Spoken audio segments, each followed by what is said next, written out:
Hello and welcome back to another YouTube video. Today we're going to be discussing the things that need to be changed in Battlefield 4 Milsim.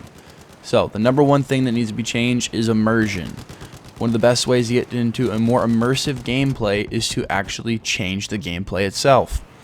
So if you've been in Milsim for a long time, you know that for the most part a Milsim server has one shot, one kill server settings. Now this is a lot of fun. I'm not going to say that it isn't because I've really enjoyed this setting over the years. Problem is I've kind of gotten so accustomed and used to it and kind of bored with it because of the fact that it really doesn't highlight the roles of each individual gunman in the actual Milsim itself. You shouldn't be able to have a rifleman be just as deadly as a sniper if they have the ability to temper their breath appropriately. It just doesn't make any sense.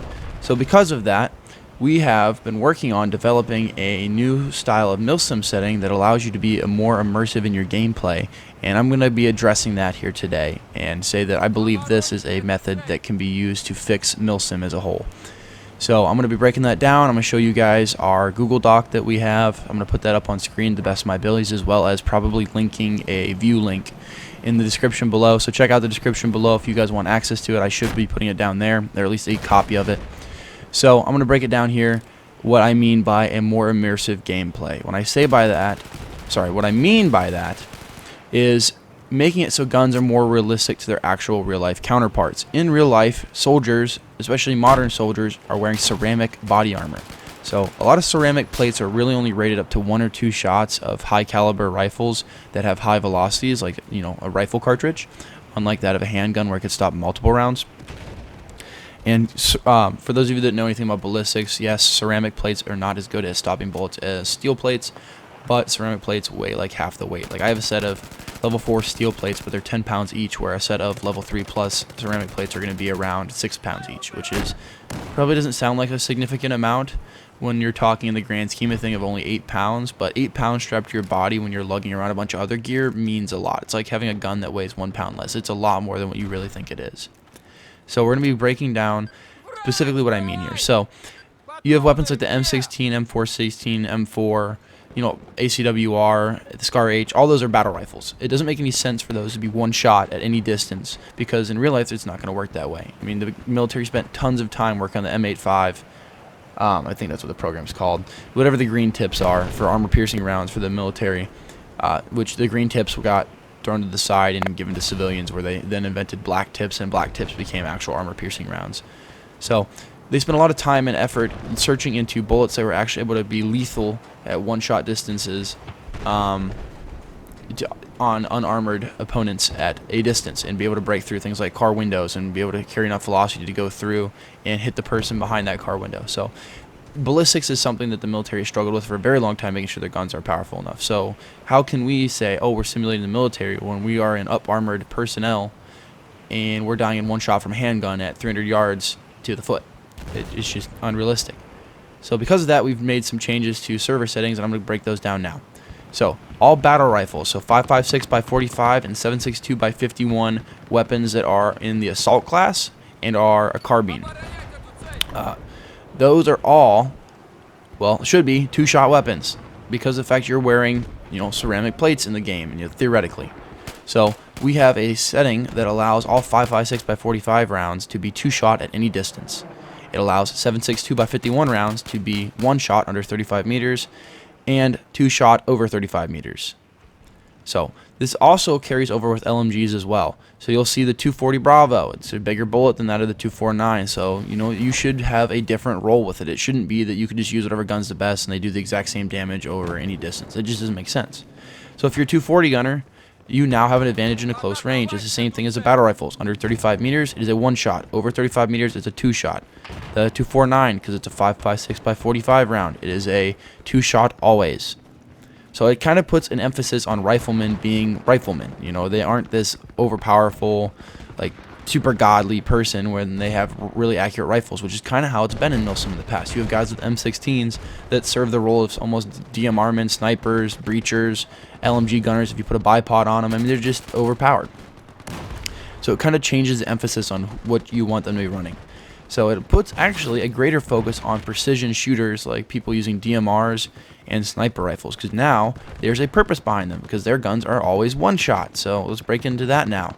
DMRs like the Mark 11 and the M39 EBR, so the M14 kind of, are always going to be one-shot kills. Same thing with snipers like the M98B, the M40A5, the SRR61, the SR338.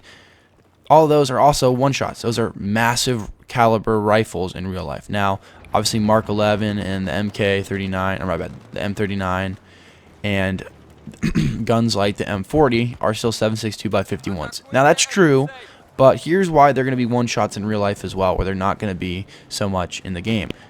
Barrel length. For those of you that don't know much about ballistics, barrel length matters a lot.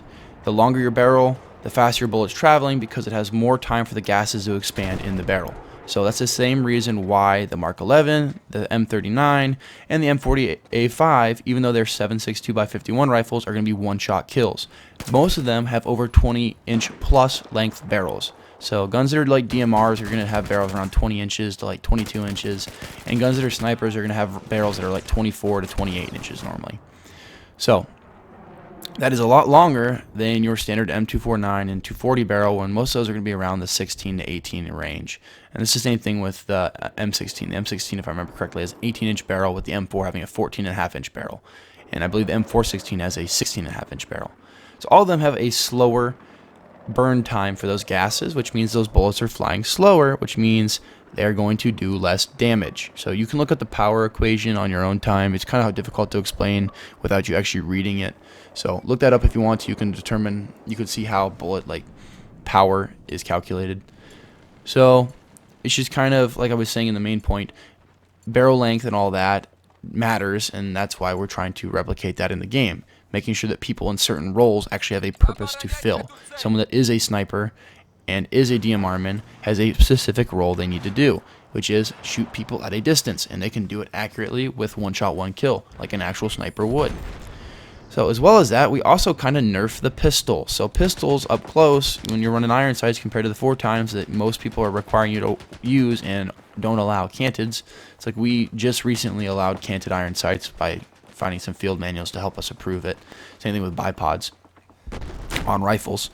But it helps nerf pistols. So pistols that are 9 by 19, which is a standard 9mm, like the P226, which is what we use, is one shot from 0 to 10 meters, which is kind of cool. It has a one-shot distance, as it should. It is a big, heavy bullet, but it's a slow flying bullet. Therefore, it drops off in its lethality really quickly. So when it gets super duper slow, which is going to be 10 to 55 meters, it is now a 2-shot. It becomes a 2-shot gun at that distance. And 55 meters plus, which is really outside of the effective maximum range of a handgun in real life. In real life, the effective maximum range is 50 feet. Believe it or not, handguns are not very accurate for very good distance. And effective maximum range pretty much just means ability to hit a human-sized target consistently. So it's still, you can still be effective with it past effective maximum range. It's just that you have to be a proficient shooter who shoots sub-MOA. So if you're over 55 meters away, the gun itself is a 3-shot. So it adds a greater layer of responsibility on the user about which gun you use in what circumstances. So if I'm breaching and clearing a building, I'm going to whip out my pistol because it's better in close quarters than my M16. As it's going to be in real life too. Believe it or not, you want bullets to stay inside the body. It does more damage when they stay inside the body. When you have a through and through, it does less damage. It also doesn't have a higher laceration report because of the fact that it's not getting to disperse its energy because it's traveling through the body so quickly, which is why handguns actually up close are going to do more damage than rifles. So let's talk now about the Compact 45, which is a 45 ACP. That's something that we use as a SOCOM gun, so we let our rangers use it in certain circumstances.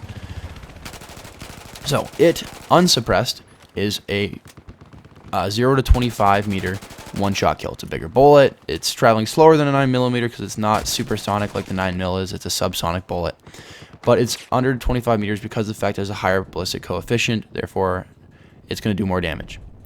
Over 25 meters, it's a 2-shot. Now, we've never been able to find a distance where this gun is a 3-shot, so if someone finds it, let me know. We'll try to test it ourselves. But guns like 45s, you're going to have 1 to 2-shot kills at any effective usable distance. Cool thing about our Compact 45 is all our guys are required to run a suppressor on it, like the actual SOCOM gun. And suppressors are something that's kind of cool too with the immersion standpoint. It actually lowers the effective damage. So you have under 25 meters, so 0 to 25 meters is a 1-shot without it suppressed for the Compact 45. With it suppressed, it's 0 to 20 meters. So it actually matters when you're going to use a suppressor because it can change the distance at which your gun is most lethal. So it kind of puts that greater level of responsibility on, hey, me as the user, do I need a suppressor? That's really cool because just in real life, it would do the same thing. Suppressor in real life slows the velocity of the bullet by catching the gases as it expands out of the barrel and slows the bullet down. Does the same thing in game, and it decreases its effective maximum lethal range of 1 shot, 2 shot, 3 shot, which I think is freaking sweet. I mean, to me, that's matters a lot. I mean, you get this greater immersion into the game. It's really cool. So yeah, I mean, it also makes shotguns a little bit more realistic too. Believe it or not, shotguns in this game are actually a little overpowered compared to their actual real-life comparable models. You'll see guns like, I think it's the 870 and the M1014 both have an effective killing range at, I think it's under 45 meters. Actually, the 870 is under 45, I believe, and the under 40 for the M1014, so the Benelli M4. So we use the M26 Mass. That is actually the shotgun that is replacing the Mossberg 500 in the Army currently. So the M26 Mass has the ability to be used as an underslung or as an independent system. It was made that way to be a modular system for people to use and carry while also still being a rifleman instead of having a dedicated shotgun like they have during the Gulf Wars. So the shotgun, with it being a 12 gauge, is actually pretty useful too. You can use it in breaching and clear because it's going to be a one shot. Under 40 meters, it is a one shot, which is a great distance. That is higher than any battle rifle. Battle rifles have an under 35 meters, same thing with LMGs. And the M26 is under 40. It gives you an extra 5 meters. And it has that spread pattern. So if you got 2 people doing it, you can shoot a crowd of 3. You'll probably kill all 3 of them in one. Now, it's got a 2-shot distance too, over 40 meters. I haven't found a range where it's a 3-shot, just due to the fact I don't think that rounds actually go that far. I think they despawn. So if you guys can test it and find a 3-shot range, that'd be super helpful to let us know that. But just giving you guys some brief overview of the weapons we use and the effective to kill ranges. That was kind of the purpose of this video, and say how this can effectively help benefit the Milsim community as a whole through the immersion standpoint. Like I said, I'm going to link the descriptions for the weapons and their effective ranges in the description below, so you guys will be able to see the weapon data on that, as well as I'm going to put in the formula for, well, actually I take that back. If you guys request it in the comment section and give some thumbs up, I'll give you guys the information for the Xbox server settings you need in order to actually use, you know, these Milsim settings. I'll release those if you guys request them. I'll talk about it in the next video. Like I said, this is a part 1, so there will be a part 2, and we'll discuss it more. But until then, guys, comment down below if you want me to talk about anything specifically that's wrong with the Milsim community or my thoughts on it. Please subscribe, give this video a thumbs up, and tell your friends about it. We're almost at 100 subscribers, which I know sounds kind of pathetic, but to me it's really cool. I never thought that I would actually have as many views and as many subscribers as I do, which is still really, really low, but it's grown at a steady rate, and it's kind of really awesome to see that. So, like I said, guys, comment down below what you want me to do, and I'll see you guys next week.